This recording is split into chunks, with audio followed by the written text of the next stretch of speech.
ताड़ं नमो आयरियाळं नमो उवचायाळं नमो लोये सव्वसा पूर्णं मंगलम भगवान वीरो मंगलम गौतमो गणी मंगलम कुंद कुंजाद्यो जैन धर्मस्तु मंगलम सर्वमंगल मांगल्यम सर्वकल्याणकारकम प्रधानं सर्वधर्माणां जैनं जयतु शासनं जैनं जयतु शासनं। स्क्रीन દેખાય છે હરીશભાઈ? હા એકદમ બરોબર દેખાય છે. ઓકે, ચાલો આપણે ક્વેશ્ચન નંબર 33 સુધી આપણે પહેલા ચર્ચા થઈ હતી. લાસ્ટ વીક આપણે ક્લાસ નહોતી. Actually we had to travel somewhere. My wife's grandmother passed away last week, so એટલા માટે આ ક્લાસીસ નહોતા આપણા. હવે આપણે આ 34 નંબરના ક્વેશ્ચન ઉપર આવી ગયા છીએ. અહીંયા જુઓ ક્વેશ્ચન શું છે. કેવળ જ્ઞાનની શક્તિ અને કેવળ જ્ઞાન પ્રગટવાનો ધર્મ એ બંનેમાં શું ફેર છે? બરાબર, કેવળ જ્ઞાનની શક્તિ અને કેવળ જ્ઞાન પ્રગટવાનો ધર્મ એ બંનેમાં શું ફેર છે?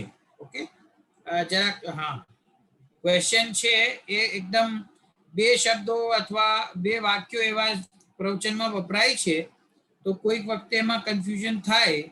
તો એ આપણે અહીંયા પૂછવામાં આવ્યું છે કે એક તો વાત આવે કે કેવળ જ્ઞાન શક્તિ રૂપે અંદર આત્મામાં રહેલું છે, અને બીજી વાત કે અત્યારે કેવળ જ્ઞાન પ્રગટતો નથી પણ આત્મામાં એ કેવળ જ્ઞાન પ્રગટ થાય એવો ધર્મ છે. બરાબર, તો અહીંયા પ્રશ્ન કરનારનો પ્રશ્ન એમ છે કે કેવળ જ્ઞાનની શક્તિ કહેવામાં આવે અને કેવળ જ્ઞાન પ્રગટવાનો ધર્મ કહેવામાં આવે, તો એ બે સરખા છે કે બેમાં કોઈ ફેર છે? એમ પ્રશ્ન છે. શબ્દ સમજી ગયા? કેવળ જ્ઞાનની શક્તિ એક અને કેવળ જ્ઞાન પ્રગટવાનો ધર્મ બે, એ બંને સેમ છે કે બંનેમાં કોઈ ફરક છે? બરાબર, ઉત્તર, જે જીવમાં કેવળ જ્ઞાન પ્રગટવાનું છે તે જીવમાં કેવળ જ્ઞાન પ્રગટવાનો ધર્મ સદાય છે. કેવળ જ્ઞાનની શક્તિ અને કેવળ જ્ઞાન પ્રગટવાનો ધર્મ એ બંને જુદી ચીજ છે. કેવી રીતે જુદી છે? કેવળ જ્ઞાનની શક્તિ તો અભવ્યમાં પણ છે, પરંતુ કેવળ જ્ઞાન પ્રગટવાનો ધર્મ તેનામાં નથી. અભવ્યમાં કેવળ જ્ઞાનની શક્તિ શક્તિરૂપ સ્વભાવ છે, પણ તેને કેવળ જ્ઞાન પર્યાય કદી પ્રગટે નહીં એવો પણ તેનો સ્વભાવ છે. જો શું પ્રશ્ન છે અને શું એનો જવાબ છે? કેવળ જ્ઞાનની શક્તિ અને કેવળ જ્ઞાન પ્રગટવાનો ધર્મ એ બંને વસ્તુ એક છે કે જુદી જુદી છે? તો પૂજ્ય ગુરુદેવ શ્રી કહે છે કે બંને વસ્તુઓ જુદી જુદી છે. કેમ જુદી જુદી છે? તો કહે છે કે જે જીવને આગળ જઈને કેવળ જ્ઞાન પ્રગટવાનું છે તે જીવમાં કેવળ જ્ઞાન પ્રગટવાનો ધર્મ છે. ધર્મ છે એટલે મતલબ શું થયું? જો અભવ્ય જીવ છે ને, અભવ્ય જીવ અને ભવ્ય જીવ બે પ્રકારના જીવોની ચર્ચા આવે. તો અભવ્ય કોને કહેવાય? કે જે જીવ કોઈ દિવસ સમ્યક દર્શન નહીં પ્રગટ કરી શકે, જેની અંદર એવી યોગ્યતા નથી કે સમ્યક દર્શન પ્રગટ કરે, અને સમ્યક દર્શન પ્રગટ ન થાય તો પછી મોક્ષ માર્ગમાં આગળ ન વધી શકે અને સીધી દશાને પ્રાપ્ત ન કરી શકે, ક્યારેય નહીં કરી શકે. એવી જેની અંદર યોગ્યતા પડેલી છે એનું નામ છે અભવ્ય. બરાબર, અને ભવ્ય જીવ કોને કહેવાય? કે જેની અંદર એવી યોગ્યતા છે કે ભવિષ્યમાં સમ્યક દર્શન પ્રાપ્ત કરીને કેવળ જ્ઞાન પ્રગટ કરીને સિદ્ધ દશાને પ્રાપ્ત કરશે, તેનું નામ ભવ્ય જીવ છે. તો હવે આ જે કેવળ જ્ઞાનની શક્તિ છે, જીવનો સ્વભાવ જ્ઞાન છે અને જ્ઞાનની પરિપૂર્ણ અવસ્થા કેવળ જ્ઞાન છે, એ કેવળ જ્ઞાન વર્તમાનમાં તો સંસારી જીવોને પ્રગટ નથી, પણ એ કેવળ જ્ઞાન જે શક્તિ રૂપે અંદર પડેલું છે એ કેવળ જ્ઞાન શક્તિ રૂપે ભવ્યને હોય અને અભવ્યને ના હોય એવું સ્વરૂપ નથી. કેવળ જ્ઞાન શક્તિ રૂપે તો સમસ્ત જીવોમાં રહેલું છે. જે અભવ્ય જીવ છે એની અંદર પણ કેવળ જ્ઞાન શક્તિ રૂપે છે, અને જે ભવ્ય જીવ છે એની અંદર પણ કેવળ જ્ઞાન શક્તિ રૂપે રહેલું છે. તો પછી ફેર શું છે? કે ફેર એટલો છે કે ભવ્ય જીવની અંદર જે કેવળ જ્ઞાન શક્તિ રૂપે રહેલું છે એ જીવની એવી યોગ્યતા છે કે આગળ ગમે ત્યારે ભવિષ્યમાં પોતાના સ્વભાવને ઓળખીને પુરુષાર્થ કરતા સમ્યક દર્શનને પ્રાપ્ત કરીને ક્રમે શ્રેણી ચડીને એક કેવળ જ્ઞાન અંદરમાં જે શક્તિ રૂપે પડેલું છે તે જીવને, ભવ્ય જીવને એ કેવળ જ્ઞાન પર્યાયમાં વ્યક્ત થશે. તો જે શક્તિ રૂપે જ્ઞાન પડેલું છે તે પર્યાયમાં વ્યક્ત થશે. એવી યોગ્યતા, એવો ધર્મ જેની અંદર રહેલો છે તેનું નામ ભવ્ય છે. બરાબર? તો કેવળ જ્ઞાન પ્રગટવાનો ધર્મ એ ભવ્યત્વની અંદર છે અને અભવ્ય જીવની અંદર નથી. પરંતુ કેવળ જ્ઞાનની શક્તિ તે ભવ્યમાં અને અભવ્યમાં બંને જીવોમાં, બધા જ જીવોમાં એ શક્તિ રહેલી છે. ખ્યાલમાં આવ્યું? વાત ખ્યાલમાં આવી કે કેવળ જ્ઞાનની શક્તિ અને કેવળ જ્ઞાન પ્રગટવાનો ધર્મ એ બેમાં શું અંતર છે, શું ફરક છે? ફરીથી કહું છું કે કેવળ જ્ઞાનની શક્તિ ભવ્ય જીવની અંદર પણ છે અને અભવ્ય જીવની અંદર પણ છે. કેવળ જ્ઞાન શક્તિ રૂપે સર્વ જીવોમાં રહેલું છે. બરાબર? પરંતુ એ કેવળ જ્ઞાન પર્યાયમાં વ્યક્ત થઈને પ્રગટ થાય એવો ધર્મ ભવ્ય જીવોમાં છે અને અભવ્ય જીવોમાં નથી. તેથી કેવળ જ્ઞાન જે શક્તિ રૂપ છે તે અલગ વસ્તુ છે, અને કેવળ જ્ઞાન પ્રગટવાનો ધર્મ, એવી યોગ્યતા કે જેથી કરીને ભવિષ્યમાં કેવળ જ્ઞાન જીવને પ્રગટ થશે, એ પ્રગટવાનો ધર્મ એ જુદી વસ્તુ છે. તો જો ગુરુદેવે શું કહ્યું? કેવળ જ્ઞાનની શક્તિ તો અભવ્યમાં પણ છે, પરંતુ કેવળ જ્ઞાન પ્રગટવાનો ધર્મ તેનામાં નથી. અભવ્યમાં કેવળ જ્ઞાનની શક્તિ રૂપ સ્વભાવ છે. શું છે? કેવળ જ્ઞાન એને પ્રગટ તો નથી થતું, પણ શક્તિ રૂપે એની અંદર પડેલું છે. એના સ્વભાવમાં કેવળ જ્ઞાન શક્તિ રૂપે રહેલું છે, પરંતુ સાથે સાથે તેને કેવળ જ્ઞાન પર્યાય કદી પ્રગટે નહીં એવો પણ તેનો સ્વભાવ છે. શું છે? કેવો સ્વભાવ છે એનો? કે એ જે કેવળ જ્ઞાન શક્તિ રૂપે અંદર રહેલું છે એ કેવળ જ્ઞાન ક્યારેય પર્યાયમાં એને પ્રગટ નહીં થાય એવો પણ ધર્મ એની અંદર રહેલો છે. સમજવું જરાક અઘરું પડે તો પણ જરાક આપણને ખ્યાલ આવી જવો જોઈએ. ભવ્ય જીવ અને અભવ્ય જીવ છે ને, તો અભવ્ય જીવ છે, સમજો, હું એક બીજા સિદ્ધાંતથી સમજાવું છું કે જે અભવ્ય જીવ છે, તો અભવ્ય જીવનો ભગવાન આત્મા છે કે નહીં? છે ને. પોતે સ્વયં ભગવાન આત્મા છે. એનો ત્રિકાળી ધ્રુવ ભગવાન આત્મા એ પોતે સ્વયં છે. બરાબર છે? અને એના આત્મામાં અનંત ગુણો પણ છે. અને અભવ્યનો આત્મા પણ સિદ્ધ ભગવાનની સમાન શુદ્ધ છે. બધી વાત બરાબર છે કે નહીં? દ્રવ્ય કર્મ, ભાવ કર્મ, નો કર્મથી ભિન્ન પોતાનો ભગવાન આત્મા છે. બરાબર? તો પછી એ અભવ્ય જીવને ત્રિકાળી ભગવાન આત્મા સદાય હાજરા હજુર હોવા છતાં એને પોતાના ભગવાન આત્માનો અનુભવ કેમ થતો નથી? પોતાનો ભગવાન આત્મા તો ભવ્ય પાસે પણ છે અને અભવ્ય પાસે પણ છે. બેનો આત્મા દ્રવ્ય અપેક્ષાએ સરખો છે. બરાબર છે? એના જે અનંત ગુણો છે તે અપેક્ષાએ બધાનો આત્મા સમાન છે, ભવ્યનો પણ અને અભવ્યનો પણ. તો પછી ભવ્યને પોતાના આત્માનો અનુભવ થાય અને અભવ્યને આત્માનો અનુભવ ન થાય એવો અંતર કઈ રીતે પડે છે? તો કહે છે કે એ પર્યાયમાં પ્રગટ થવાનો ધર્મ હોય છે. કેવળ જ્ઞાન આદિ અનંત ગુણો જે અંદરમાં રહેલા છે એ અનંત ગુણોની પૂર્ણ શુદ્ધ પર્યાય પ્રગટ થાય એવી પણ એક શક્તિ કહો કે યોગ્યતા કહો કે ધર્મ કહો એ આત્મામાં રહેલું છે. તો એ બધા જીવોમાં સરખું નથી હોતું. જે ભવ્ય જીવ છે એમને કેવળ જ્ઞાન પ્રગટ થશે એવો ધર્મ એમની અંદર છે. જે અભવ્ય જીવ છે તે કેવળ જ્ઞાનને પ્રગટ નહીં કરી શકે એવો ધર્મ એમની અંદર છે. અને કેવળ જ્ઞાન જે શક્તિરૂપ સ્વભાવ છે એ તો અભવ્યને પણ છે અને ભવ્યને પણ છે. ખ્યાલમાં આવી વાત? શક્તિરૂપ સ્વભાવ છે કેવળ જ્ઞાન એ સમસ્ત જીવોની અંદર છે. નિબોધથી લઈને સિદ્ધ દશા સુધી સર્વ જીવોમાં કેવળ જ્ઞાન શક્તિ રૂપે છે. સિદ્ધ ભગવાનને એ સાક્ષાત પ્રગટ થયું છે એટલે એમને તો વ્યક્તિ પણ થઈ ગઈ, શક્તિની પ્રગટ થઈ ગયું. અને બાકીના જીવોને જે અનંત દશાની નીચેના સાધક જીવો છે એમાં જે ભવ્ય જીવો છે એની અંદર એવો ધર્મ છે કે તેઓ કેવળ જ્ઞાનને આગળ જઈને પ્રગટ કરશે. અને જે અભવ્ય જીવો છે એમની અંદર એવી યોગ્યતા છે કે તે ભવિષ્યમાં ક્યારે પણ કેવળ જ્ઞાનને પ્રગટ નહીં કરી શકે.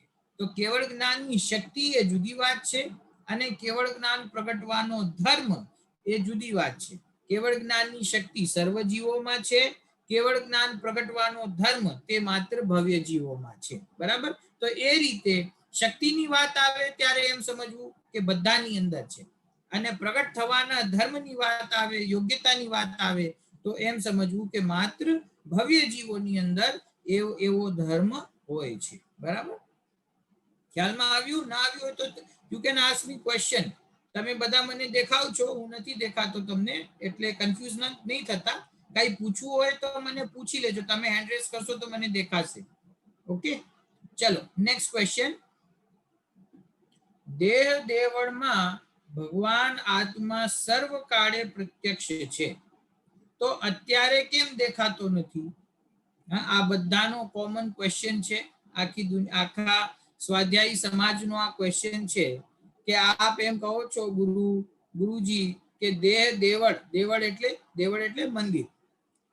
આ શરીર રૂપી મંદિરમાં જેમ આપણા મંદિરની અંદર ભગવાન વિરાજમાન હોય છે ને, એમ આ શરીર રૂપી મંદિરમાં ભગવાન આત્મા વિરાજમાન છે, સર્વ કાળે પ્રત્યક્ષ છે, તો અત્યારે કેમ દેખાતો નથી? કે તમે એમ કહો કે અમારો ભગવાન આત્મા છે, હાજરા હજુર છે, તો અમને કેમ અત્યારે દેખાતો નથી? એવો પ્રશ્ન છે. એનો ઉત્તર એ શક્તિ અપેક્ષાએ પ્રત્યક્ષ છે. જેની દ્રષ્ટિ એના ઉપર જાય એને પ્રત્યક્ષ છે. ત્રણ કાળે નિર્મળ છે, ત્રણેય કાળે પ્રત્યક્ષ છે. એના સ્વરૂપમાં દયા દાન આદિના રાગ નથી. જે પ્રત્યક્ષ કરવા માગે છે તેને પ્રત્યક્ષ છે. જે વર્તમાન જ્ઞાનનો અંશ છે તેને ત્રિકાળી તરફ વાળતા પ્રત્યક્ષ છે. જો શું કહ્યું ગુરુદેવે? કે એ ભગવાન આત્મા અત્યારે જો શરીરની અંદર હોય તો અમને કેમ પ્રત્યક્ષ દેખાતો નથી? એવો અહીંયા પ્રશ્ન છે. બરાબર? તો કે છે કે શક્તિ અપેક્ષા એ પ્રત્યક્ષ છે. પ્રત્યક્ષ કહેવામાં આવે એટલે એનો મતલબ શું? કે અંદરમાં રહેલું છે. શક્તિ અપેક્ષા એ પ્રત્યક્ષ છે એટલે કે એમાં તો પ્રગટ થવાની ક્ષમતા, પ્રગટ થવાની યોગ્યતા સદાકાળ છે. પણ પ્રગટ કોને થાય? કે જેની દ્રષ્ટિ એના ઉપર જાય એને પ્રત્યક્ષ છે. કે જે દ્રષ્ટિ કરે આત્મા પ્રત્યક્ષ અનુભવ સ્વરૂપ હોવા છતાં, વર્તમાનમાં હાજરા હજુર વિદ્યમાન હોવા છતાં દેખાતો કેમ નથી? તો કે જેની દ્રષ્ટિ એના ઉપર જાય એને પ્રત્યક્ષ છે, અને જેની દ્રષ્ટિ એના ઉપર ના જાય એના માટે હોવા છતાં પણ પ્રત્યક્ષ નથી. આના માટે બહુ એક સિમ્પલ એક્ઝામ્પલ દેવામાં આવે છે.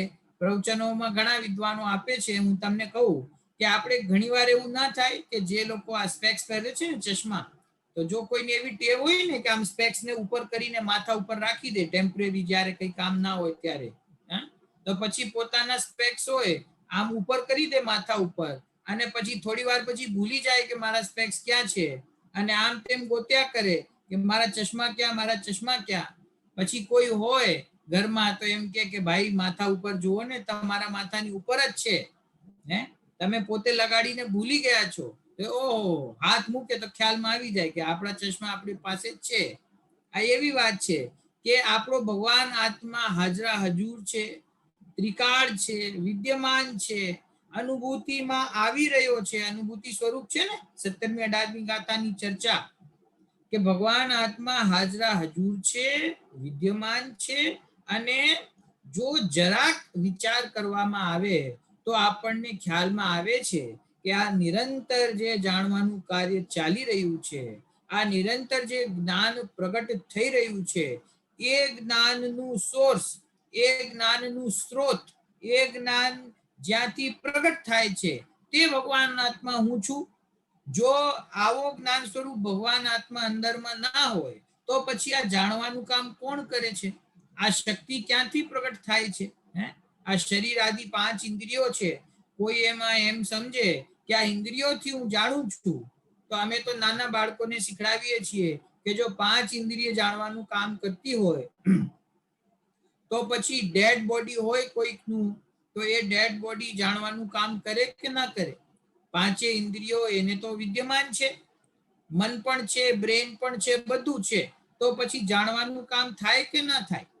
તો ખરેખર દ્રવ્ય ઇન્દ્રિયો તો કંઈ જાણતી નથી. અંદરમાં રહેલો ભગવાન આત્મા દ્રવ્ય ઇન્દ્રિયોના માધ્યમથી જાણે છે. બરાબર? તો ભગવાન આત્મા તો અંદરમાં વિદ્યમાન છે. મારી અંદર એક એવી શક્તિ રહેલી છે કે જે નિરંતર હાજરા હજુર છે, અને જેના કારણે જેમાંથી આ જાણવા રૂપી પર્યાયો નિરંતર પ્રગટ થઈ રહી છે. તો ભગવાન આત્મા અંદરમાં પ્રત્યક્ષ છે, પણ એ પ્રત્યક્ષ હોવા છતાં ખ્યાલમાં કોને આવે છે, અનુભવમાં કોને આવે છે, પ્રત્યક્ષ કોને થાય છે? કે જેની દ્રષ્ટિ એના ઉપર જાય એને. સંસ્કૃતમાં આપણા શાસ્ત્રોમાં એક ન્યાય આવે છે, ન્યાયનું નામ છે મુઠ્ઠીમાં રાખેલા સુવર્ણને કોઈ ભૂલી જાય તેમ. કે કોઈકની પાસે સોનાનું બિસ્કિટ હોય અને હાથમાં પકડી લે અને મુઠ્ઠી વાળી લે અને પછી ભૂલી જાય અને એમ કહે ત્યારે મારું સોનું ક્યાં ગયું, સોનું ક્યાં ગયું? તો કોઈ એને યાદ કરાવે કે તારા હાથમાં જ છે, ખોલીને તો જો. તો હાથમાં હોવા છતાં દેખાતો કેમ નથી? કેમ કે દ્રષ્ટિ એની ઉપર નથી, ધ્યાન તેની ઉપર નથી. એવી જ રીતે ભગવાન આત્મા આપણો વિરાજમાન છે, વિદ્યમાન છે. હું જુદો અને મારો ભગવાન આત્મા કંઈક જુદો એવું તો સ્વરૂપ છે નહીં. હું જ છું. મારો ભગવાન આત્મા તે હું જ છું. વિદ્યમાન છે એટલે શું? કે એ તો હું છું, એના સિવાય હું બીજું કંઈ નથી. આ શરીર તે હું નથી, ઇન્દ્રિયો તે હું નથી. બરાબર? તો ભગવાન આત્મા તો હંમેશા શક્તિ અપેક્ષાએ પ્રત્યક્ષ જ છે, પરંતુ જેની દ્રષ્ટિ એના ઉપર જાય તેને પ્રત્યક્ષ થાય છે. કેવો છે ભગવાન આત્મા? એ ત્રણેય કાળ નિર્મળ છે, ત્રણેય કાળે પ્રત્યક્ષ છે. કેવો છે નિર્મળ? કે એના સ્વરૂપમાં દયા દાન આદિના રાગ નથી. ગુરુદેવ જ્યારે પણ રાગ આદિની વાત કરે ત્યારે શુભ રાગને જ ગણાવે છે. શુભ રાગને ગણાવતા અશુભ રાગનો તો નિષેધ સહેજે સ્વયં પોતાની મેળે થઈ જાય છે. શુભ રાગની ગણતરી એટલા માટે કરાવે કે જીવોને બરાબર ખ્યાલમાં આવે કે શુભ રાગ પણ આત્માનું સ્વરૂપ નથી. દયાદાનના પરિણામ, વ્રત ભક્તિના પરિણામ, પરોપકારના પરિણામ, સંયમના પરિણામ, જીવ દયાના પરિણામ, એ બધા ખરેખર એ જીવના સ્વભાવ નથી. એ સ્વભાવો કોઈ ધર્મનો માર્ગ નથી. એ સ્વભાવ ખરેખર બંધનું કારણ છે. ક્રોધ, માન, માયા, લોભ આદિ કષાયોને તો આપણે અહિતકર માનીએ છીએ. આ છોડવા યોગ્ય છે કષાયો એમ માનીએ છીએ. પરંતુ જ્યાં દયાદાન વ્રતની વાત આવે, ભક્તિના પૂજાના પરિણામની વાત આવે, ત્યારે આપણને એમ થાય કે આવા પરિણામ તો આપણા હોવા જ જોઈએ. જે જીવ ધર્મના માર્ગે લાગ્યો હોય એને આવા પરિણામ તો હોવા જ જોઈએ. જો આવા પરિણામ ભગવાનના દર્શન કરવાના પરિણામ ના આવે તો જૈન શેનો જૈન ધર્મમાં જન્મ થયો એનાથી શું પ્રયોજન? બરાબર, વાત સાચી છે. શુભરાગનો ભાવ, શુભરાગના પરિણામો જીવને આવે છે એ વાત જુદી છે, અને તે ઉપાદેય છે, ધર્મનો માર્ગ છે એમ કોઈ માને તો તે ખરેખર પોતાના ત્રિકાળી ધ્રુવ ભગવાન આત્માને સમજતો નથી. મારો ભગવાન આત્મા શુદ્ધ છે. કેવો શુદ્ધ છે? નિર્મળ છે. કેવો નિર્મળ છે? કે ગુરુદેવે કહ્યું દયાદાન આદિના રાગથી રહિત છે. કેવો છે? દયાદાન આદિના રાગથી રહિત છે. દયાદાન આદિના રાગની વાત કરી, એનો મતલબ સર્વ પ્રકારના અશુભ અને સર્વ પ્રકારના શુભ ભાવ જેટલા છે એ બધા ભાવોથી મારો ભગવાન આત્મા ભિન્ન છે, માટે નિર્મળ છે. જો એક વાત બહુ સમજવા જેવી છે કે વ્રત ભક્તિ આદિના જે પરિણામ છે એ પરિણામ નિર્મળ કહેવાય કે ના કહેવાય? એ પરિણામ નિર્મળ પરિણામ છે કે એ પરિણામ મલિન પરિણામ છે? આપણી લૌકિક ભાષા એવી હોય છે કે ક્રોધ માન માયા આદિના પરિણામ તો મલિન પરિણામ લાગે, અને શુભ રાગના પરિણામ છે એ નિર્મળ પરિણામ લાગે. પણ એ ખરેખર નિર્મળતા નથી. જીનવાણીની અંદર વ્યવહારથી એ શુભ રાગને વિશુદ્ધતા પણ કહેવામાં આવી છે. અને આ રીતે કોઈનું આચરણ શુદ્ધ હોય, સંયમપૂર્વક કોઈ જીવન જીવતું હોય તો આપણી ભાષા પણ એવી જ નીકળે કે એમના જીવનમાં ઘણો સંયમ છે, એમના જીવનમાં ઘણી વિશુદ્ધિ છે. બરાબર, પરંતુ અહીંયા ત્રિકાળી ભગવાન આત્માની વાત કરતા વિશુદ્ધતાનો અર્થ શુભરાગ નથી, નિર્મળતાનો અર્થ શુભરાગ નથી. વિશુદ્ધતાનો અર્થ છે શુભરાગ રૂપી મલિનતાથી રહિત. નિર્મળતાનો અર્થ છે દ્રવ્ય કર્મ, ભાવ કર્મ, નો કર્મ થી રહિત. તો જ્યારે દ્રવ્ય કર્મ અને ભાવ કર્મ કહેવામાં આવે ત્યારે ભાવ કર્મ કહેતા સમસ્ત પ્રકારના જે વિકારી ભાવો છે એ વિકારી ભાવોનો અહીંયા નિષેધ થઈ જાય છે. બરાબર, તો આત્મા એવો નિર્મળ છે, પ્રત્યક્ષ છે, એના સ્વરૂપમાં દયાદાન આદિના રાગ નથી. બરાબર, જે પ્રત્યક્ષ કરવા માંગે છે તેને પ્રત્યક્ષ છે. શું કહ્યું ગુરુદેવે? કે આત્મા પ્રત્યક્ષ તો છે, પણ કોના માટે? કે જે એને પ્રત્યક્ષ કરવા માંગે છે એના માટે પ્રત્યક્ષ છે. કરવા માંગે છે એટલે શું? તો ગુરુદેવે ખુલાસો કર્યો કે જે વર્તમાન જ્ઞાનનો અંશ છે તેને ત્રિકાળી તરફ વાળતા પ્રત્યક્ષ છે. વર્તમાનમાં તારું જે જ્ઞાન પ્રગટ થઈ રહ્યું છે અને પરદ્રવ્યમાં ઈષ્ટ બુદ્ધિ હોવાથી તારા જ્ઞાનની પર્યાય પ્રગટ થતા વેત એનું મોઢું પરદ્રવ્ય તરફ થઈ જાય છે. એ જ્ઞાનની પર્યાયને, એ જ્ઞાનના ઉપયોગને પોતાના ત્રિકાળી તરફ વાળતા અભ્યાસ પૂર્વક એવો પુરુષાર્થ જીવને ઉપડે કે આ મારા જ્ઞાનની અંદર મારો જ્ઞાયક, મારો ભગવાન આત્મા જણાઈ રહ્યો છે, મારા જ્ઞાનની અંદર મારો ભગવાન આત્મા પ્રત્યક્ષ છે, એમ અનુભવ કરતા એ આત્મા તો હાજરા હજુર પ્રત્યક્ષ જ છે. બરાબર છે ને? પ્રત્યક્ષ જ છે. બસ એની તરફ દ્રષ્ટિ કરવાની જરૂર છે, એની તરફ પોતાના લક્ષ્યને વાળવાની જરૂર છે. કોને? પોતાના વર્તમાન જ્ઞાનના અંશને, પોતાની વર્તમાનમાં પ્રગટ થતી જ્ઞાન પર્યાયને પોતાના સ્વભાવ તરફ વાળે તો વાળતા જ એને પોતાનું ભગવાન આત્મા પ્રત્યક્ષ થઈ જાય છે. બરાબર છે? તો આ રીતે પ્રશ્ન શું હતો કે ભાઈ ભગવાન આત્મા પ્રત્યક્ષ છે તો અમને કેમ દેખાતો નથી? તો અહીંયા જો પ્રત્યક્ષ તો છે પણ આત્મા કોઈ રૂપી પદાર્થ તો છે નહીં, એમાં સ્પર્શ, રસ, ગંધ, વર્ણ તો છે નહીં. તો પ્રત્યક્ષનો મતલબ શું? પ્રત્યક્ષ એટલે કોઈને એમ થાય કે અમને અમારો ભગવાન આત્મા દેખાવો જોઈએ. તો દેખાવો એટલે કઈ આત્મા દેખાતો નથી. આત્માના સ્વરૂપમાં કોઈ અજવાળું નથી, કોઈ લાઈટ નથી, એની અંદર કોઈ પ્રકાશ નથી કે કોઈ એમ કહે કે અમે આંખ બંધ કરીને અને આત્માની સાધનામાં બેઠા અને થોડી વાર પછી અમને અંદરમાં એવું થયું કે પ્રકાશ પ્રકાશ થઈ ગયો. ઘણા જીવો એવી વાત કરે કે આત્માનો વિચાર કરતા અભ્યાસ કરતા અમને એવો અનુભવ થયો કે જાણે અંદરમાં પ્રકાશ પ્રકાશ થઈ ગયો. તો એ પ્રકાશ પ્રકાશ થવું એ આત્માનું લક્ષણ નથી. પ્રકાશ પ્રકાશ થવું એ પૂતગલનું લક્ષણ છે. આત્મા રૂપી પદાર્થ નથી. એમાં કોઈ લાઈટ નથી કે જે લાઈટ બળે અને આપણને ખ્યાલમાં આવી જાય કે આપણને અનુભવ થઈ ગયો. એ તો પ્રત્યક્ષ એટલે જ્ઞાનમાં પ્રત્યક્ષ છે. પ્રત્યક્ષ છે એટલે કે અનુભૂતિ સ્વરૂપ છે. હવે એની દ્રષ્ટિ કરતા, એની રુચિ કરતા, એની પ્રતીતિ કરતા તે આત્મા પ્રત્યક્ષ થઈ જાય છે.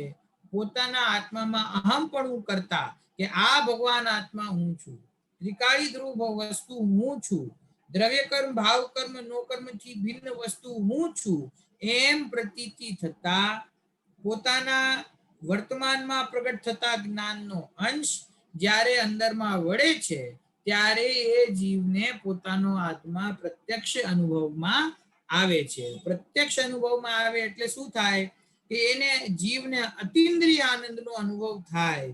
એવો આનંદ કે જે એને અનાદિકાળથી આજ સુધી પહેલા ભોગવ્યો નથી, ત્યારે એને પોતાનો આત્મા પ્રત્યક્ષ થયો એમ અનુભવ થાય છે. બાકી આત્માને પ્રત્યક્ષ કરવાનો બીજો કોઈ ઉપાય છે નહીં. વર્તમાનમાં મતાંતર ઘણા થઈ ગયા છે.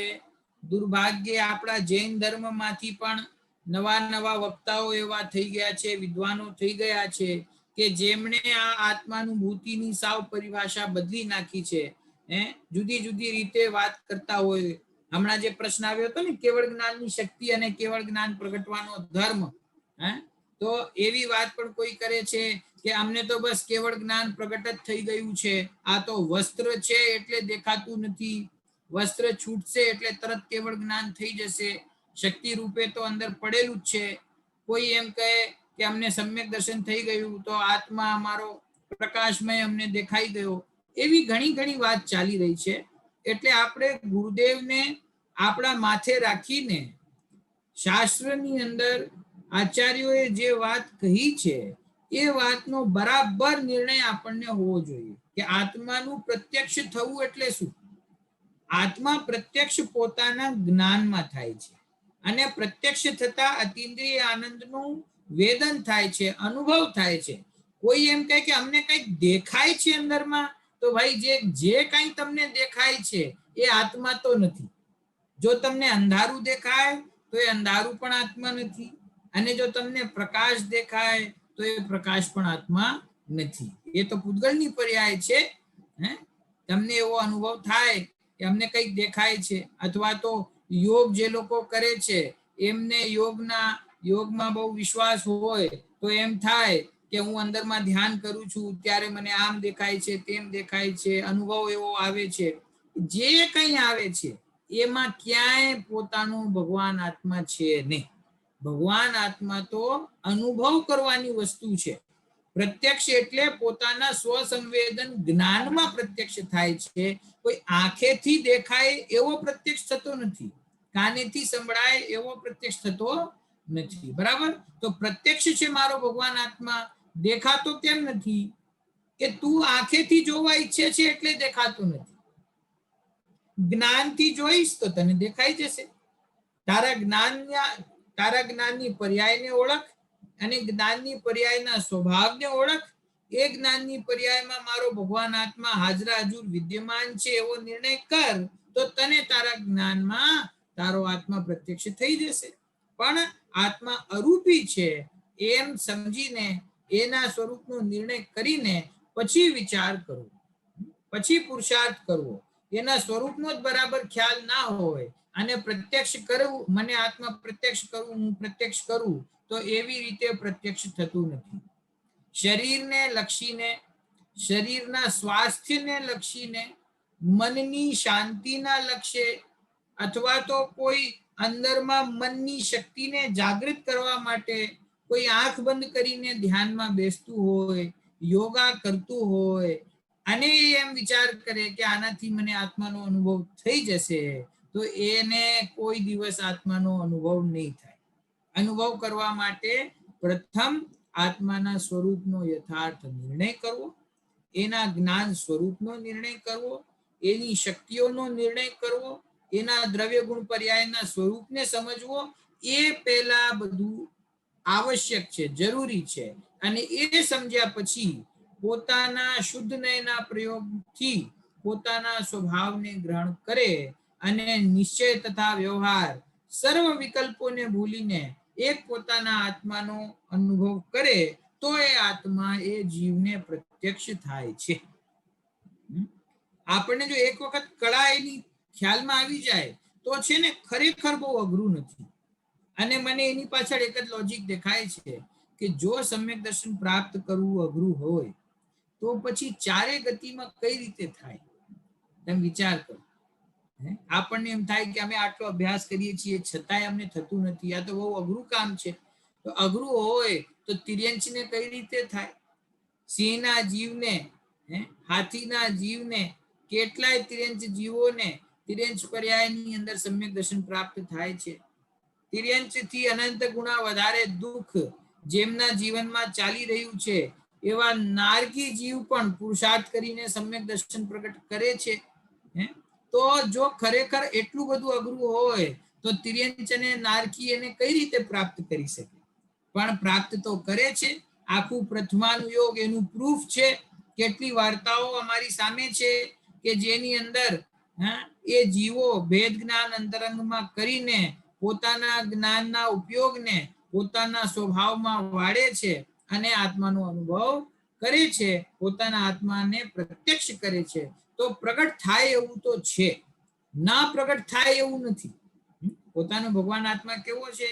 પ્રગટ થાય એવો છે. સમ્યક દર્શનનું સ્વરૂપ શું છે કે સમ્યક દર્શન જીવોને, ભવ્ય જીવોને, દેવશાસ્ત્ર ગુરુનું શરણ જેમની પાસે છે એવા જીવોને સમ્યક દર્શન પ્રગટ થાય એવું એનું સ્વરૂપ છે. પ્રગટ ન થાય એવું એનું સ્વરૂપ નથી. બરાબર? પણ કોને થાય? કે જે પોતાના વર્તમાન જ્ઞાનના અંશને પોતાના ત્રિકાળી ધ્રુવ ભગવાન આત્મા તરફ વાળે છે એ જીવ માટે પોતાનો ભગવાન આત્મા પ્રત્યક્ષ છે. બરાબર? જુઓ આગળનો પ્રશ્ન, ક્વેશ્ચન નંબર 36. જીવને હર્ષ અહર્ષ આદિના સ્થાનો નથી તો તે કોના છે? જીવને હર્ષ અહર્ષ આદિના સ્થાનો નથી તો તે કોના છે? આ જે શબ્દો છે ને, હર્ષના સ્થાન, અહર્ષના સ્થાન, જીવના સ્થાન, સમાસ સ્થાન, એવા ઘણા શબ્દો છે. તો એ સ્થાન શબ્દનો આ પ્રયોગ જે છે એ નિયમસારમાં વિશેષ રૂપે કરવામાં આવ્યો છે. પણ અહીંયા ક્વેશ્ચન પૂછવાનો જે સામાન્ય અર્થ છે તે સામાન્ય અર્થ શું છે કે જે મોહરાગ દ્વેષના પરિણામ છે, જે સુખ દુઃખનો અનુભવ છે, એ સુખ દુઃખના અનુભવમાં જીવ પોતે નથી, અથવા તો એ સુખ દુઃખનો અનુભવ જીવને થતો નથી. મોહરાગ દ્વેષના પરિણામ જીવને થતા નથી તો પછી કોને થાય છે? આપણે જ્યારે શુદ્ધાત્માની વાત કરીએ ને તો શુદ્ધાત્મા કેવો છે કે દ્રવ્ય કર્મ, ભાવ કર્મ, નો કર્મથી રહિત. તો ભાવ કર્મથી રહિત એનો મતલબ શું?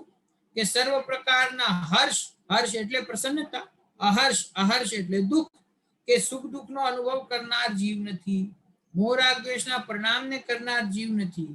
તો પ્રશ્ન એમ છે કે આ બધા સ્થાનો જીવના નથી તો પછી કોના છે? એનો ઉત્તર, જીવના મૂળ સ્વભાવમાં વિકાર નથી, તેથી વિકારના સ્થાનોને પૂદગલ કર્મના કહેવામાં આવે છે. શું કહ્યું?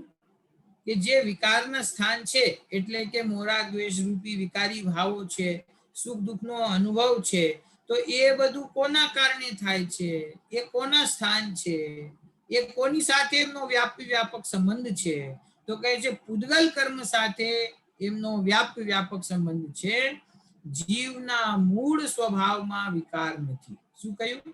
એ વાક્ય યાદ રાખવા જેવું છે કે જીવના મૂળ સ્વભાવમાં વિકાર નથી.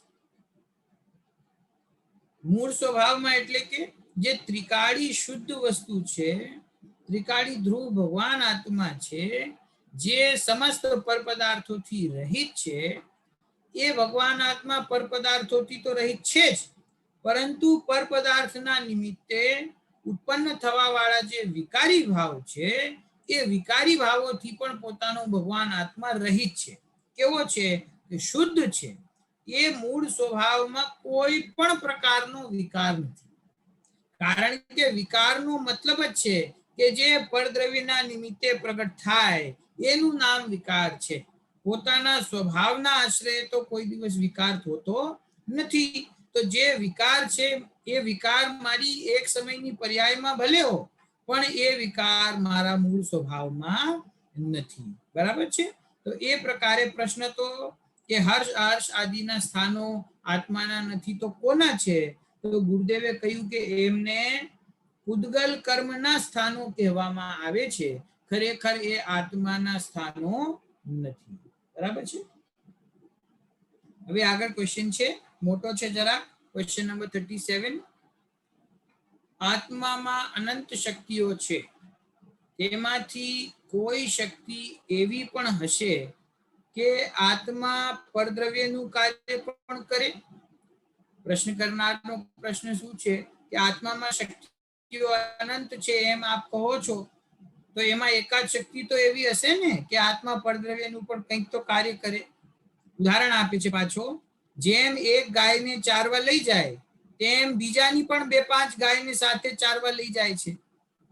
પોતાની ગાયને ચારવા કોઈ જતું હોય, સાથે સાથે મિત્ર 5 ગાયોને પણ લઈ જાય.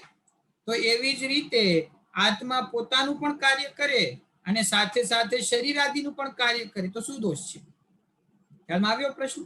કે આત્મામાં અનંત શક્તિઓ છે, તો કઈ 1-2 શક્તિ એવી તો હશે ને કે જેનાથી આત્મા પરદ્રવ્યનું કાર્ય કરી શકે, પોતાનું કાર્ય પણ કરે અને શરીર આદિનું કાર્ય પણ કરે. એવી કોઈક તો શક્તિ હોય ને, એમ પ્રશ્ન છે. ઉત્તર: ભાઈ સાંભળ, આત્મામાં અનંત શક્તિઓ છે, તે પોતાનું સંપૂર્ણ કાર્ય કરે છે અને અન્ય દ્રવ્યથી ભિન્નપણે પોતાને ટકાવી રાખે છે. અન્ય દ્રવ્યો આત્માથી બહાર લોટતા હોવાથી અને અન્ય દ્રવ્યમાં આત્માનો વ્યાપક ભાવે અભાવ હોવાથી આત્મા જ્ઞાનાવરણીય કર્મ કે શરીર આદિ અન્ય દ્રવ્યનું કાર્ય કરવા અસમર્થ છે. પ્રશ્ન શું છે? કોઈક તો આત્મામાં એવી શક્તિ હશે ને કે આત્મા પરદ્રવ્યનું કાર્ય કરી શકે. શું ઉત્તર આપે છે? કે ભાઈ તારી વાત સાચી છે કે આત્મામાં અનંત શક્તિઓ છે, એમાં તો કોઈ પ્રશ્ન નથી. શક્તિઓ તો અનંત છે, પણ એ શક્તિઓ શું કરે છે કે એ પોતાનું સંપૂર્ણ કાર્ય કરે છે. શક્તિઓનું કામ શું છે? કે પોતાનું સંપૂર્ણ કાર્ય કરવું અને અન્ય દ્રવ્યથી ભિન્નપણે પોતાને ટકાવી રાખે છે.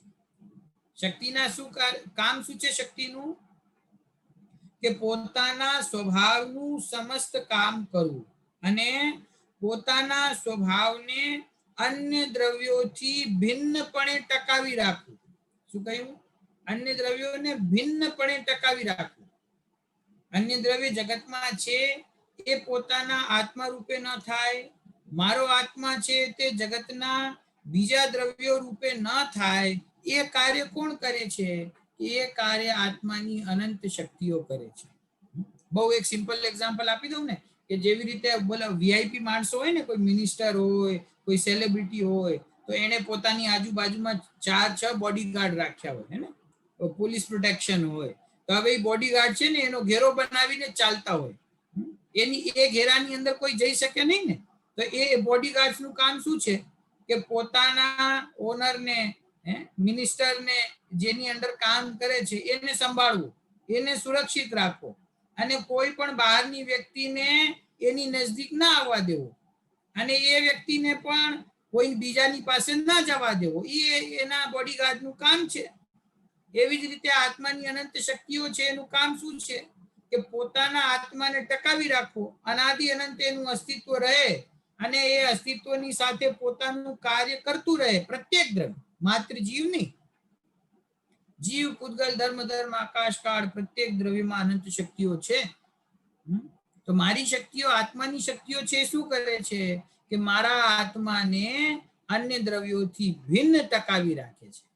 અન્ય દ્રવ્યો મારી અંદર ભળી જાય અથવા હું અન્ય દ્રવ્ય રૂપે થઈ જાઉં એવું થવા દેતી નથી મારી શક્તિઓ. બરાબર. અન્ય દ્રવ્યો આત્માથી બહાર લોટતા હોવાથી, લોટતા વર્ડનો અર્થ સમજાય છે? લોટતા હોવાથી એટલે કે અન્ય દ્રવ્યો છે તે આત્માની લિમિટ્સની બહાર છે. આત્માના દ્રવ્ય ક્ષેત્ર કાળ ભાવની સીમાની બહાર પર દ્રવ્ય છે. એ પ્રયત્ન કરે તો પણ એ આત્મામાં પ્રવેશ કરી શકતા નથી. જો કે પ્રયત્ન કરતા જ નથી. આ તો ભાષા છે એવી કે પૂતગલ ધર્મ આકાશ કાળ છે એ બધા દ્રવ્યો મારા આત્માની બહાર લોટે છે. લોટે છે એટલે કે મારા આત્માની બહાર છે. બહુ સિમ્પલ એક્ઝામ્પલ આપવામાં આવે ને કે જેમ ગ્લાસમાં પાણી ભરેલું હોય અને એ પાણીના ઉપર આપણે ઓઇલ જરાક ડ્રોપ કરીએ, 2-3 ડ્રોપ્સ ઓઇલના નાખીએ તો શું થાય કે ઓઇલ અને પાણી કોઈ દિવસ ભેગા ના થાય. ઓઇલ છે એ પાણીની સપાટીની બહાર તર્યા કરે પણ અંદર ના જાય એમાં. એવી જ રીતે આ જે પરદ્રવ્યો છે અને માત્ર પરદ્રવ્યો નહીં, એ પરદ્રવ્યોના નિમિત્તે ઉત્પન્ન થવા વાળા મોરા દ્વેષના વિકારી ભાવો છે એ પણ એ આત્માની સપાટીની બહાર લોટે છે. લોટે છે એટલે કે બહાર જ રહે છે, બહાર તરે છે. એ પોતાના દ્રવ્ય સ્વભાવમાં ક્યારે પ્રવેશ કરી શકતા નથી. તો અન્ય દ્રવ્યો આત્માથી બહાર લોટતા હોવાથી અને અન્ય દ્રવ્યમાં આત્માનો વ્યાપક ભાવે અભાવ હોવાથી, આ બહુ ઇમ્પોર્ટન્ટ વાત છે. શું? અન્ય દ્રવ્યમાં આત્માનો વ્યાપક ભાવે અભાવ હોવાથી. આ જો વ્યાપક સંબંધ છે ને એ બહુ ઇમ્પોર્ટન્ટ સંબંધ છે. શું છે? કેમ છે ઇમ્પોર્ટન્ટ? કે વ્યાપક સંબંધ જે દ્રવ્યોની વચ્ચે હોય એ જ દ્રવ્યોની વચ્ચે કર્તા કર્મ સંબંધ હોઈ શકે. શું કહ્યું? જે બે વસ્તુઓની વચ્ચે વ્યાપક સંબંધ હોય એ જ બે વસ્તુઓની વચ્ચે કર્તા કર્મ સંબંધ હોઈ શકે. જેની વચ્ચે વ્યાપક સંબંધ નથી તેની વચ્ચે કર્તા કર્મ સંબંધ પણ પોસિબલ નથી. તો ગુરુદેવે શું કહ્યું કે આત્માનો વ્યાપક ભાવે અભાવ હોવાથી, કોની સાથે? પરદ્રવ્યમાં. કે અન્ય દ્રવ્યમાં મારો આત્મા વ્યાપક થઈ જતો હોય અને એ દ્રવ્યો મારા વ્યાપ્ય થઈ જતા હોય તો એમ કહી શકાય કે આત્મા પરદ્રવ્યનો કરતા છે, આત્મા કર્મનો કરતા છે, આત્મા ભાવ કર્મનો કરતા છે. પણ ખરેખર શું થાય છે કે એ પોતાનો ભગવાન આત્મા અન્ય કોઈ દ્રવ્યોમાં વ્યાપતું નથી. જો આપણે એમ કહીએ ને કે ઘડો છે, ઘડો, તો ઘડાનું કરતા કોણ? તો જે તત્વને સમજનારા જીવો છે એમ કહેશે કે ભાઈ ઘડાનો કરતા માટી છે. કેમ માટી છે? કેમ કે માટી છે ને પોતે ઘડા રૂપે પરિણમી છે. કેમ કે એ જે ઘડો છે ને એ ઘડામાં માટી વ્યાપ્ત છે. એના આદિ, મધ્ય અને અંતમાં એની રગે રગમાં એ માટી વ્યાપ્ત છે અને ઘડો એનો વ્યાપ્ય છે. માટે માટી અને ઘડા વચ્ચે વ્યાપ્ય સંબંધ હોવાથી એ માટી ઘડાની કરતા છે. બરાબર છે? જે માટી અને ઘડો છે એની વચ્ચે વ્યાપક સંબંધ છે તેથી તે એનો કરતા થાય છે. બરાબર? એવી જ રીતે જે પરદ્રવ્ય છે એ પરદ્રવ્યો વ્યાપ્ય બને અને હું એની અંદર વ્યાપક થાઉં તો એ આત્મા એ પરદ્રવ્યનો કરતા કહેવાય. પરંતુ ખરેખર એવો વ્યાપક સંબંધ બનતો જ નથી. હિન્દુ માન્યતાની અંદર ભગવાનને આખા જગતનો કરતા કહેવામાં આવે. બરાબર? તો એની સાથે એ વાત એવી કરે છે, એમનો સિદ્ધાંત એવો છે કે ભગવાન છે, ઈશ્વર છે, એ કણમાં વ્યાપ્ત છે. શું કે એ લોકો? એ જગતના કણમાં વ્યાપ્ત છે. તો કણમાં વ્યાપ્ત છે તેથી કણના એટલે કે આખા જગતના કરતા છે. તો એમને ત્યાં આવો સિદ્ધાંત હોય કે ના હોય પણ એ વાત બધાને ખ્યાલમાં આવે છે કે જ્યાં વ્યાપક સંબંધ હોય છે ત્યાં જ કર્તા કર્મ સંબંધ હોય છે. મારા એમ કે આ આત્મા છે પરમાત્માનો અંશ છે, મારા આત્મામાં ઈશ્વર વ્યાપક છે, તેથી એ ઈશ્વર મારા આત્માનો કર્તા છે. તો એ કર્તા કર્મ સંબંધની જ્યાં પણ કલ્પના કરવામાં આવે છે તો કર્તા કર્મની પહેલા વ્યાપક હોવું બહુ જરૂરી છે. જેની અંદર વ્યાપક સંબંધ નથી એ બે દ્રવ્યો વચ્ચે કર્તા કર્મ સંબંધ પણ હોતો નથી. તો અન્ય દ્રવ્યો છે અને મારો આત્મા છે, આપણે પહેલા એમ વિચાર કરવો કે એ બે દ્રવ્યોની વચ્ચે વ્યાપક સંબંધ છે કે નહીં. આશીષભાઈ, વ્યાપક સંબંધ ખ્યાલમાં આવે છે? વર્ડ્સ વ્યાપક બે વર્ડ છે, વ્યાપ્ય અને વ્યાપક. વ્યાપ્ય એટલે શું? જેમાં વ્યાપ્ત થાય છે તે વસ્તુને કહેવાય વ્યાપ્ય. અને વ્યાપક એટલે કે જે વસ્તુ, આમ તમને એક્ઝામ્પલ આપું એટલે તમને ખ્યાલમાં આવી જાય કે એમ આપણે કહીએ કે દૂધની મીઠાઈ, એમ કહ્યું, સ્વીટ્સ બનાવી કે શેની સ્વીટ છે, શેમાંથી બની છે, કે આ દૂધની મીઠાઈ છે. બરાબર? દૂધની મીઠાઈ એનો મતલબ શું? કે એ આખી મીઠાઈમાં દૂધ વ્યાપ્ત છે. સમજાય છે? વ્યાપ્ત વર્ડનો અર્થ ખ્યાલમાં આવે? વ્યાપ્ત એટલે શું? કે એ જે મીઠાઈ છે ને એના એક અંશમાં ઉપર નીચે વચ્ચે બધી જગ્યાએ દૂધ વ્યાપ્ત છે, તો જ આપણે એને દૂધની મીઠાઈ કહીએ ને. ગોલ્ડની જ્વેલરી અને સિલ્વરની જ્વેલરી બે વચ્ચે શું ફરક છે? કે સિલ્વરની જ્વેલરીમાં સિલ્વર વ્યાપ્ત છે, ગોલ્ડની જ્વેલરીમાં ગોલ્ડ વ્યાપ્ત છે. તો જો ગોલ્ડની જ્વેલરીમાં ગોલ્ડ ના હોય તો પછી એને ગોલ્ડ જ્વેલરી કોણ કહે? સિલ્વરની જ્વેલરીમાં સિલ્વર જ ના હોય તો પછી એને સિલ્વરની જ્વેલરી કેવી રીતે કહેવાય? બરાબર છે ને? તો એ સિલ્વરની જ્વેલરી શેમાંથી બને છે? સિલ્વરમાંથી. ગોલ્ડની જ્વેલરી શેમાંથી બને છે? ગોલ્ડમાંથી. તો જ્વેલરી છે એ વ્યાપ્ય છે અને સિલ્વર અને ગોલ્ડ એ વ્યાપક છે. બરાબર? તો જેની વચ્ચે એવો વ્યાપક સંબંધ હોય છે એ દ્રવ્યોની વચ્ચે જ કર્તા કર્મ સંબંધ હોય છે. તો મારો આત્મા છે એ પરદ્રવ્યમાં વ્યાપક થાય કે ના થાય એનો વિચાર આપણે કરવો. કે મારો આત્મા તો મારી પાસે જ છે, મારા આત્માના ષટકારક મારા આત્માની અંદર છે, અન્ય દ્રવ્યોના ષટકારક એમની પાસે છે. એમને જીવથી કોઈ અપેક્ષા નથી અને જીવને પણ કોઈ અન્ય દ્રવ્યની અપેક્ષા નથી. તો આત્મા અને અન્ય દ્રવ્યમાં વ્યાપક ભાવનો અભાવ હોવાથી આત્મા જ્ઞાનાવર્ણીય કર્મ, જ્ઞાનાવર્ણીય કહેતા બધા કર્મોનું અહીંયા ગ્રહણ કરી લેવું, જ્ઞાનાવર્ણીય આદિ બધા કર્મો અથવા શરીર આદિ અન્ય દ્રવ્યનું કાર્ય કરવા અસમર્થ છે. શરીર આદિનું કાર્ય કરવામાં અસમર્થ છે. જો શું કે છે કે મારો આત્મા છે એ બીજાનું નહીં પણ મારા શરીરનું, પોતાના શરીરનું તો કામ કરી શકે કે ન કરી શકે? કે ભાઈ આ શરીર મારું છે જ નહીં. જેમ અન્ય દ્રવ્યો મારાથી ભિન્ન છે તેમ મારું શરીર પણ મારાથી ભિન્ન છે. એક મારું શરીર તો સંયોગની અપેક્ષાએ કહેવામાં આવે છે, ખરેખર એ શરીર એ મારું છે જ નહીં, એ તો ભિન્ન પૂતગલ દ્રવ્ય છે.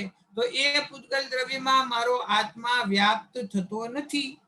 એ શરીર વ્યાપ્ય હોય અને મારો આત્મા વ્યાપક હોય એવું થતું નથી. જો એમ બને તો આત્માને શરીરનો કર્તા કહેવાય, પણ શરીરમાં આત્મા વ્યાપતો નથી. બરાબર છે? એ તો બહુ ઈઝીલી આપણને ખ્યાલમાં આવે છે. જો આત્મા શરીરમાં વ્યાપ્ત થઈ જતું હોય તો કોઈ મરી જાય અને એના બોડીને આપણે જે અંતિમ ક્રિયા કરવામાં આવે, દાહ સંસ્કાર એનું કરી દઈએ તો પછી શરીરની સાથે આત્મા બળી જાય. કોઈ માણસ પાણીમાં ડૂબી જાય તો એના શરીરની સાથેનો આત્મા પણ ડૂબી જાય. કેમ કે એના શરીરમાં એનો આત્મા વ્યાપક છે, પણ એમ ખરેખર હોતું નથી. એવું બનતું નથી. આપણને ખ્યાલમાં છે કે શરીર રહી જાય છે અને આત્મા નીકળી જાય છે, ત્યારે એનું જ નામ મરણ છે. તો એ આત્મા છે એ શરીરમાં કોઈ દિવસ વ્યાપક થતો નથી. શરીર આત્માનું વ્યાપ્ય બનતું નથી. તો જેની વચ્ચે વ્યાપક સંબંધ નથી એની વચ્ચે કર્તા કર્મ સંબંધ પણ નથી. તો મારો આત્મા શરીરનું કોઈ કાર્ય કરતો નથી અને મારો ભગવાન આત્મા જ્ઞાનાવરણાદી 8 કર્મોનું પણ કોઈ કાર્ય કરતું નથી. એટલે કે મારો આત્મા કર્મને બાંધતો નથી અને કર્મના ઉદયને ભોગવતો નથી. એ મારા આત્માના શુદ્ધ સ્વભાવનું સ્વરૂપ એવું નથી. મારો આત્મા પરદ્રવ્યનું કે કર્મનું કોઈ પણ કાર્ય કરવામાં અસમર્થ છે. એટલે આપણે ખરેખર કર્મ બાંધવામાં પણ અસમર્થ છીએ અને કર્મનો અભાવ કરવામાં પણ અસમર્થ છીએ. તો કોઈને એમ થાય કે તો પછી આત્માની શક્તિ શું? આત્મા પોતે કર્મ ના બાંધે અને પોતે કર્મનો વિનાશ ના કરે તો પછી આત્મા બિચારો થઈ ગયો. આત્મામાં શક્તિ શું રહી? કે ભાઈ આત્માની અંદર જ્ઞાતા દ્રષ્ટા રૂપ શક્તિ છે. કોઈ પરદ્રવ્યના કાર્યને કરવું એ કોઈ શક્તિ માપવાનું એ મેઝરમેન્ટ નથી કે હું પરદ્રવ્યનું કાર્ય કરું તો જ હું શક્તિશાળી. યસ આશીષભાઈ. આપણા કર્મ એકચ્યુઅલી આપણા કંટ્રોલમાં નથી ને. આ કર્મ આપણા કંટ્રોલમાં કરતા નથી ને, આપણે ખાલી જ્ઞાન જ કરીએ છીએ. આપણે જ્ઞાન કરીએ છીએ, બરાબર છે. અને કર્મ છે એ આપણા કંટ્રોલમાં નથી. આપણે ભૂલ કરીએ, આપણે પોતાના જ્ઞાનને ના ઓળખીએ તો પછી કર્મ એની મેળે આત્મા સાથે બંધાય છે. અને જો આપણે પોતાના જ્ઞાન સ્વરૂપને ઓળખી લઈએ તો પછી કર્મ બંધાતા નથી. પણ કર્મનું બંધાવવું એ કોઈ આત્માના કંટ્રોલમાં નથી. કારણ કે જો આપણા કંટ્રોલમાં હોય તો આપણે તો હમણાં જ બધા 8 કર્મોને છોડીને સિદ્ધ દશામાં જતા રહીએ ને. પછી જો આપણા કંટ્રોલમાં હોય તો, પણ કંટ્રોલમાં નથી. એ એની રીતે બંધાય છે અને આત્મા તો પોતાના જ્ઞાન સ્વભાવ રૂપે પરિણમે છે. આત્મા કર્મને કરે, કર્મ આત્માને કરે એવું સ્વરૂપ નથી. એટલે આપણું મેઇન થિંગ છે આ જે બધું થાય છે આપણે બહુ એમના કારણે કેમ આમ થયું ને મેં કર્યું ને. હા, મેઇન થિંગ છે કે મેં કર્યું એવી કરતા બુદ્ધિ છોડી દેવી. કે આ હું કરું છું, આ ઘર માટે હું પૈસા કમાઉં છું, આ ઘર હું ચલાવું છું, હું ના હોઉં તો પછી ખબર નહીં આ બધાનું શું થાય. કોઈનું કાંઈ ના થાય. બધાનું પોતપોતાના પુણ્ય પાપના ઉદય પ્રમાણે કામ થાય છે.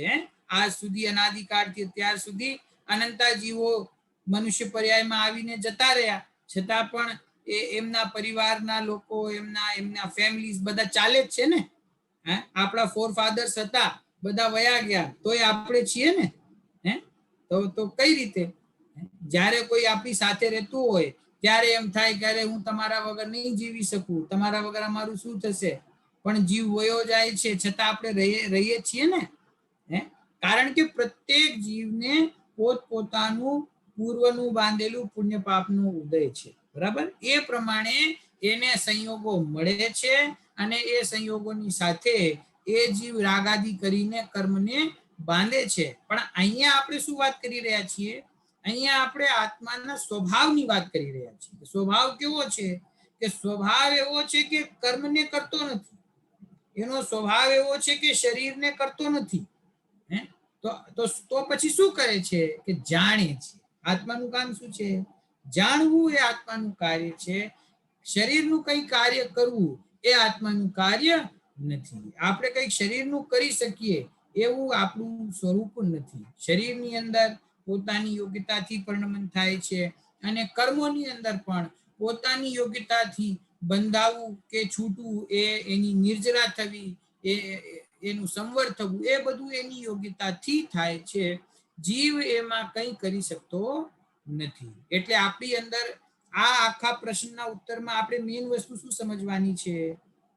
કે આપણી અંદર જે નિરંતર કરતા બુદ્ધિનો ભાવ ચાલે છે કે આ શરીરનું હું કરું, મારી ફેમિલીનું હું કરું, મારા છોકરાઓનું હું કરું, હું જ કરું, એવી કરતા બુદ્ધિ આપણી નિરંતર ચાલુ રહે છે.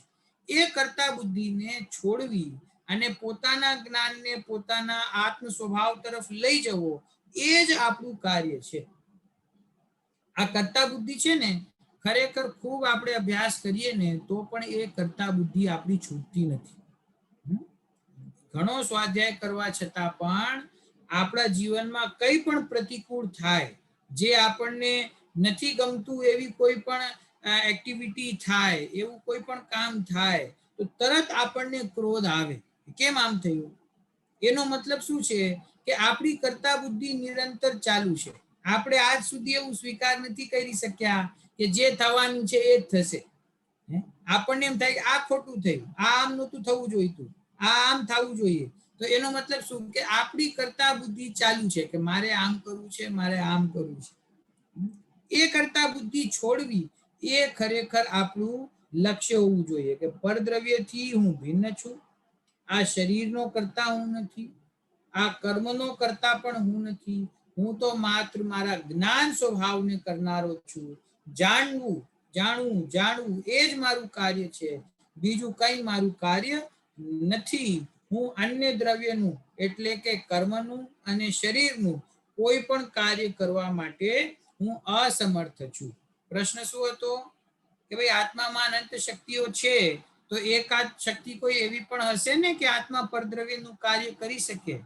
ગુરુદેવ કે છે આત્માની અનંત શક્તિઓમાં એક પણ એવી શક્તિ નથી કે જેથી એ જીવ પરદ્રવ્યનું કાર્ય કરી શકે. હે રુચિવાળા જીવોને એક વાત કહું છું કે પરદ્રવ્યનું કાર્ય કરે આત્મા એવી શક્તિ તો એનામાં નથી. પણ ગુરુદેવે શક્તિઓના પ્રકરણમાં એક વાત વારંવાર કરી છે કે આત્માની અનંત શક્તિઓ છે, અનંત શક્તિઓમાં એક પણ શક્તિ એવી નથી કે જે વિકારને કરે. પરદ્રવ્યને કરે એ તો દૂરની વાત રહી ગઈ, વિકારને ઉત્પન્ન કરવું એવી એક પણ શક્તિનું કામ નથી. એક પણ શક્તિનો સ્વભાવ એવો નથી કે વિકાર કરે. જ્ઞાનનો એવો સ્વભાવ નથી કે અજ્ઞાનને કરે. ચારિત્ર ગુણનો એવો સ્વભાવ નથી કે તે રાગાદીને કરે. વિકાર કરવો એ આત્માનું કામ જ નથી. વિકાર કરવા માટે આત્મા અસમર્થ છે, વિકારથી સર્વથા ભિન્ન છે, પરદ્રવ્યથી સર્વથા ભિન્ન છે, જ્ઞાનાવરણાદી દ્રવ્ય કર્મોને કરતો નથી અને શરીર આદિ પરદ્રવ્યને પણ કરતો નથી. એ રીતે અહીંયા આ પ્રશ્નમાં આત્માના અકર્તા સ્વભાવને ગુરુદેવે બતાવ્યો છે કે મારો પરદ્રવ્ય સાથે વ્યાપક સંબંધ નથી. વ્યાપક સંબંધ નહીં હોવાથી હું એ પરદ્રવ્યનો કરતા પણ નથી. આપણે એકદમ આ બહુ ઈઝી છે. સ્થૂળ એક્ઝામ્પલ થી આપણે સમજીએ કે આપણી ફેમિલી છે, એક ઘરની અંદર રહેનારા મધર ફાધર એમના કિડ્સ, એ જે ફેમિલી છે, તો એ સ્થૂળ છે એક્ઝામ્પલ સમજો વ્યવહારની અપેક્ષાએ, કે એમની સાથે આપણો વ્યાપક સંબંધ છે. મારી પત્ની, મારા છોકરાઓ, તો તમને એ લોકો માટે કંઈ કરવાનો ભાવ આવે છે, પરિણામ આવે છે, એમના માટે તમે કામ કરો છો. પણ પાડોશી માટે કઈ કામ હોય તો પાડોશીના બેંકમાં 2-4 લાખ રૂપિયા આમ તેમ ટ્રાન્સફર કરવા હોય અને એ ઘરે ના હોય તો બેંક ઓફિસર તમને એમ કે તમે સાઈન કરી દો, અને એ કે તો તમે કરી દો. તમારી સાઈનથી એનું કામ થાય? ના થાય. કેમ ના થાય? તમે કેમ એ કામ કરી શકતા નથી? એ ભાઈ તમારો એની સાથે વ્યાપક સંબંધ નથી.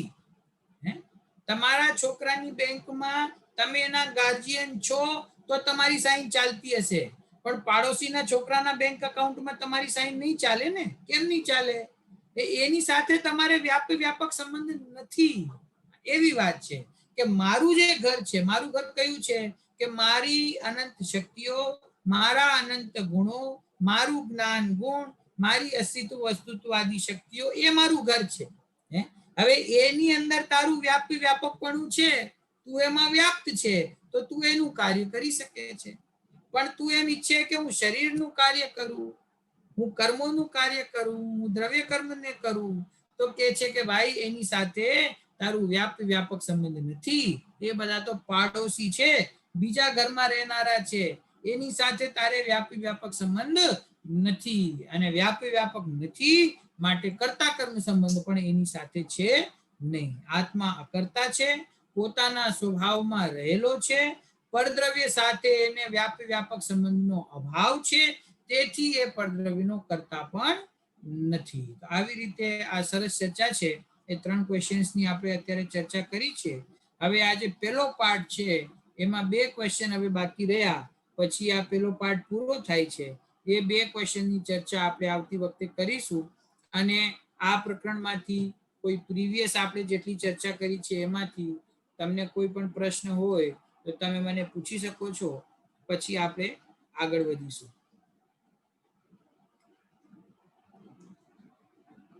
છે કોઈ ક્વેશ્ચન અત્યારે વિશાલભાઈ?